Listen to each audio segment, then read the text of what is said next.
Welcome to the second episode of How I Use Noesis. In this series, we share how we and our users use Noesis to get the most out of the reading. We just launched Noesis 2.0. It features a much more powerful reading companion to help you grasp, connect, and keep the ideas that actually matter. Recently, I've been reading Lilian Weng's latest piece on harness engineering for self-improvement. Now, harness engineering is a hot topic in the agent space. I heard a lot about how good harness engineering can make or break an agent, but to be honest, I don't fully grasp what it actually meant. Lily's writing is incredibly brilliant, but it can be highly technical and dense, so I decided to let Noesis help me get through it. I found guided reading incredibly helpful. To me, it's a difference between doing yoga with a teacher versus trying to do it alone at home. The guide keeps you focused, set the pace, and ensures you never feel lost. Right away, the reading companion used simple language to break down the core concept. It introduced a harness as a cockpit built around the base model. I really like this analogy. It instantly made sense. As I kept reading, I hit the term workflow automation as a design pattern. The article described a goal-oriented loop as a dynamic graph. Again, it felt quite abstract, so I asked my companion to generate some pseudocode. The moment the code appeared, it clicked. I can physically see how the model evaluates results against the goal and then decide whether to pivot its plan. I can even save the pseudocode to my note for using the design in my future projects.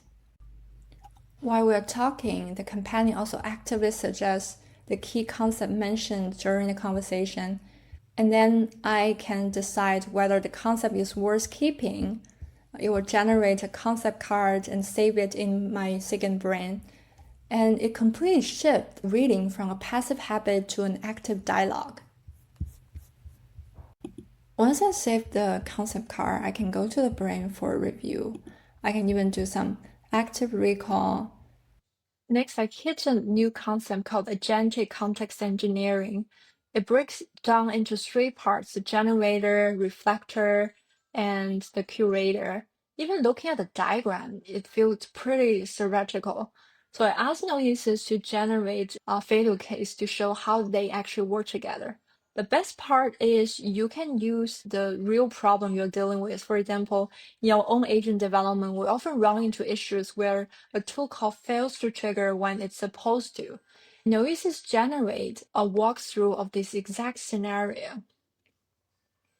It shows how the reflector catches the failure and then automatically update the prompt playbook so the next round get it right.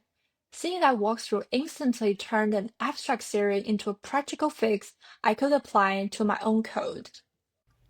Later in the article, Lilian mentioned a concept called meta-harness. I find this concept quite interesting and related to a book called Godel Esterbach I read a while ago. I want to understand what the connections are. And decide to push it further and get creative. I asked how the meta-harness is related to the Nature Beauty article I read. The Nature Beauty talk about two-player game between the observer and the producer.